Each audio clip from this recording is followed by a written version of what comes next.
Anak tiung si burung tiung tidaklah sama anak merpati. Anak tiung si burung tiung tidaklah sama anak merpati. Janganlah tuan duduk termenung, mari bersama beriang hati. Janganlah tuan duduk termenung, mari bersama beriang hati. Assalamualaikum warahmatullahi wabarakatuh.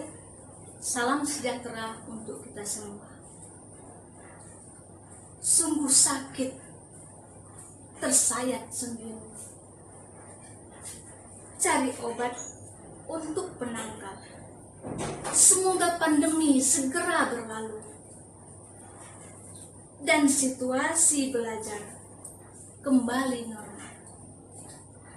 Salam manis untuk anak Indonesia yang hebat. Kali ini, Ibu akan menyajikan pembelajaran menulis pantun anak. Untuk kalian ketahui, kata pantun, ya, menurut buku yang ditulis oleh Tusiran Suseno yang berjudul Mari Berpantun, pantun berarti bahasa terikat yang dapat memberikan arah, petunjuk, tuntunan, dan bimbingan. Nah, oleh sebab itu, mari kita belajar berpantun agar tradisi yang baik ini dapat terjaga. Ayo, pahami dan lakukan latihan berikut. Baiklah, anak-anak ibu yang hebat, sebelum kita berlatih menulis pantun, ya, kalian harus paham bagaimanakah ciri-ciri pantun. Nah, ciri-ciri pantun bisa kamu lihat dari tayangan tersebut. Ya, kita lihat bahwasanya pantun terdiri atas 4 baris. Baris pertama dan kedua disebut sampiran, yaitu berbunyi rumah panggung beratap rumbia, dinding terbuat dari papan.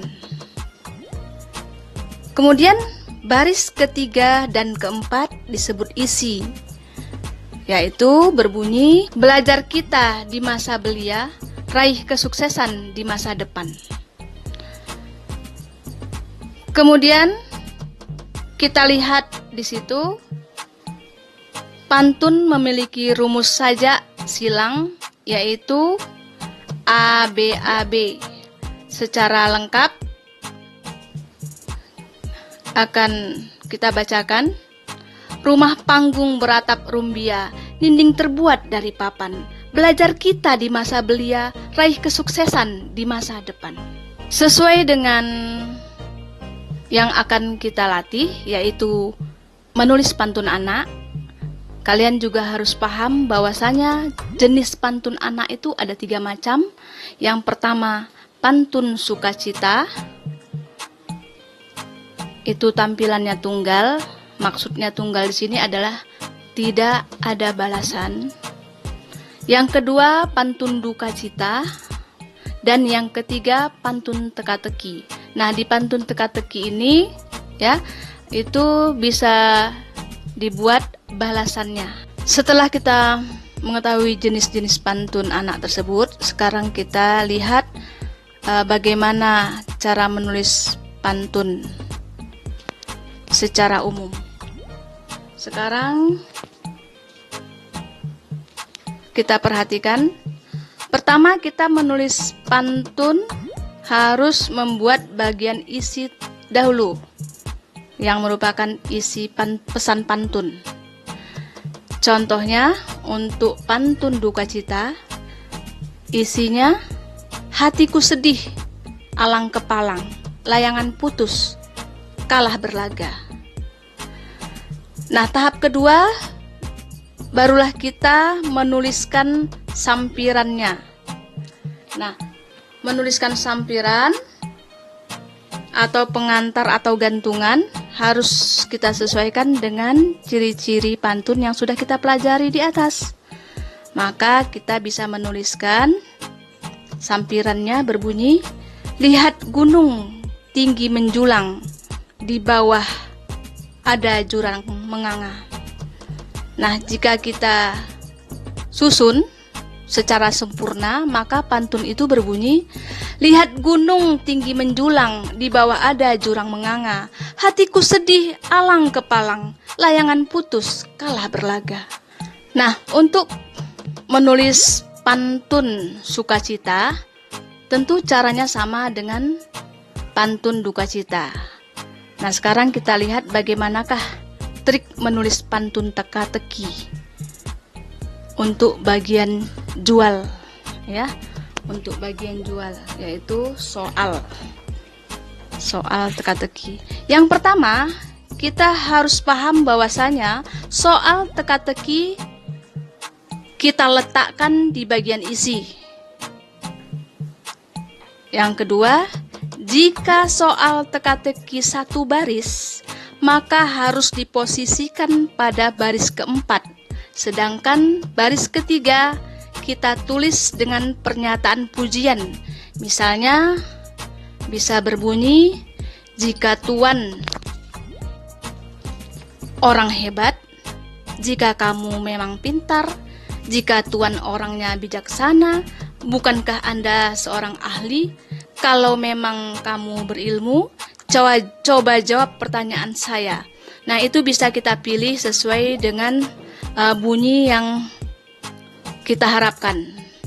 Nah, di sini ada contoh soal teka-teki, ya, pada baris keempat, yaitu kita buat soal teka-tekinya, hewan apa jalannya mundur. Oke. Lalu ada juga soal teka-teki, ya, untuk diposisikan pada baris keempat, berkaki empat tidak berbulu. Apakah itu? Oke. Nah, yang ketiga, jika soal teka-teki ada dua baris, maka ia berada pada posisi isi baris ketiga dan keempat.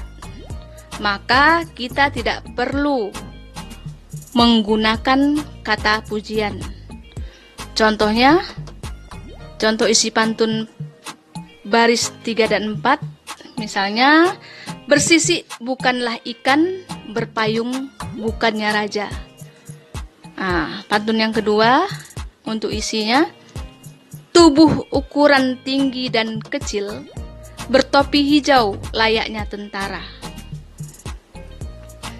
Oke. Sekarang kita akan menyempurnakan pantun teka-teki tersebut dari contoh sampiran yang tertera di atas. Ya. Oke. Yang pertama,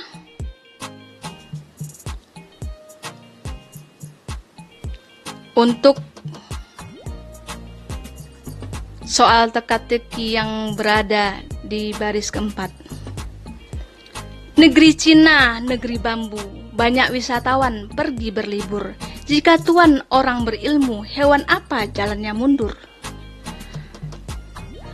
Lalu berikut masih pantun teka-teki, di mana teka-tekinya berada di baris keempat. Sungguh asik bermain gitar, gitar dipetik seiring alunan lagu. Jika Anda memang pintar, berkaki empat tidak berbulu. Apakah itu? Nah, sekarang kita lihat pantun teka-teki, di mana soal teka-tekinya berada pada baris ketiga dan 4, yang isinya sudah tertera di atas. Rumah sederhana, berdinding papan, banyak kulihat di Tanjung Pura. tubuh bersisi, bukannya ikan, selalu berpayung, bukannya raja. Lalu penyempurnaan pantun yang soal teka-tekinya berada pada baris ketiga dan 4. Kita lihat seperti ini. Jalan-jalan ke Brastagi, banyak orang liburan berkuda. Kulit putih berbadan tinggi, bertopi hijau, bukanlah tentara. Nah, sekarang kita menulis pantun teka-teki untuk pantun beli ataupun membalasnya. Nah, yang harus kita ingat. 1. Jawablah soal teka-teki pantun walau jawaban kurang tepat. Yang penting pantunnya benar. Nah, contoh pantun beli untuk pantun di atas. Kita lihat. Sungguh asik bermain catur, hingga abang lupa bekerja. Jika berjalan akan mundur, pasti di depan ada bahaya. Nah, 2. Cara berikutnya membalas dengan mempertegas pernyataan pada pantun jual. Contoh balasan pantun jual yang sama.